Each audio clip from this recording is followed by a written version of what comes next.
Savitri, Book 1, Canto 4, The Secret Knowledge. These signs are native to a larger self that lives within us by ourselves unseen.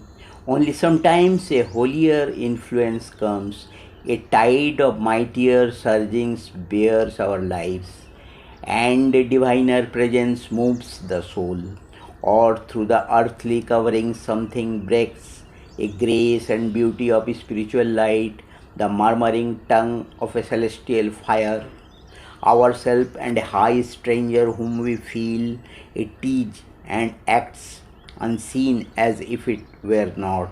It follows the line of sempiternal birth, yet seems to perish with its mortal frame, assured of the apocalypse to be.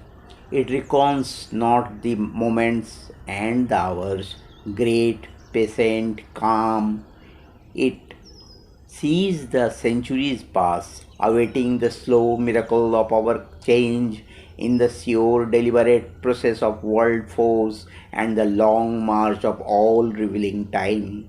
It is the origin and the master clue, a silence overhead, an inner voice, a living image seated in the heart, an unwalled wideness and a fathomless point.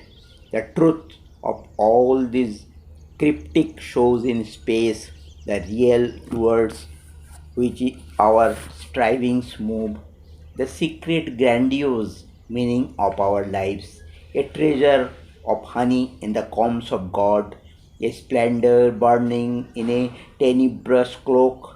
It is our glory of the flame of God, our golden fountain of the world's delight, and immortality cowled in the cape of death, the shape of our unborn divinity. It guards for us our fate in depths within, where it sleeps the eternal seed of transient things. Always we bear in us a magic key concealed in life's hermetic envelope, a burning witness in the sanctuary, regards through time and the blind walls of form. A timeless light is in his hidden eyes. He sees the secret things no words can speak and knows the goal of the unconscious world and the heart of the mystery of the journeying years.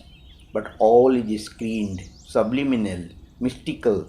It needs the intuitive heart, the inward turn.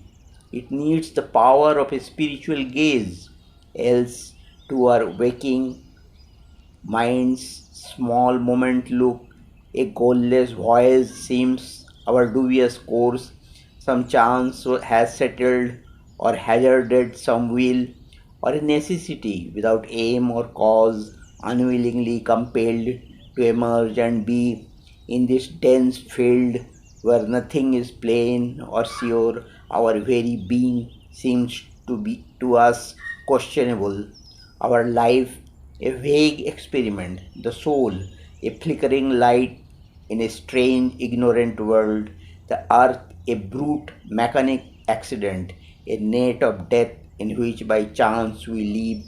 All we have learned appears a doubtful guess, the achievement done a passage or a phase whose further end is hidden from our sight, a chance happening or a fortuitous fate.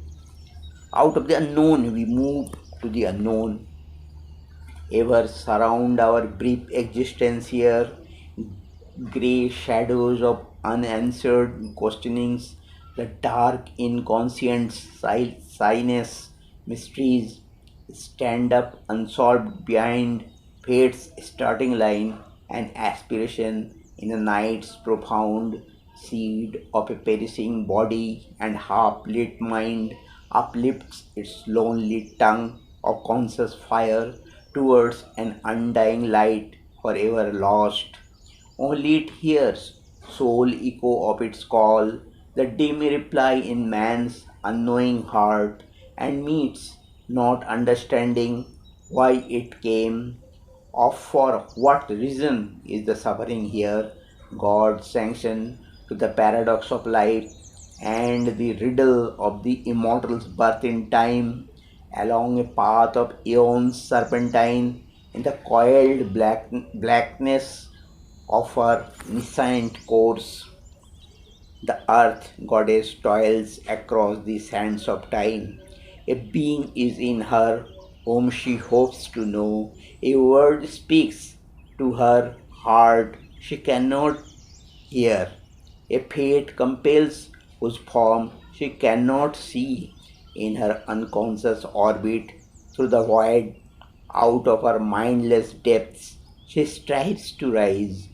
A perilous life for gain, a struggling joy, a thought that can conceive but hardly knows, arises slowly in her and creates the idea, the speech that labels more than it lights, a trembling gladness that is less than bliss, invades from all this beauty that must die, alarmed by the sorrow dragging at her feet, and conscious the high things not yet won, ever she nurses in her sleepless breast an inward urge that takes from her rest and peace.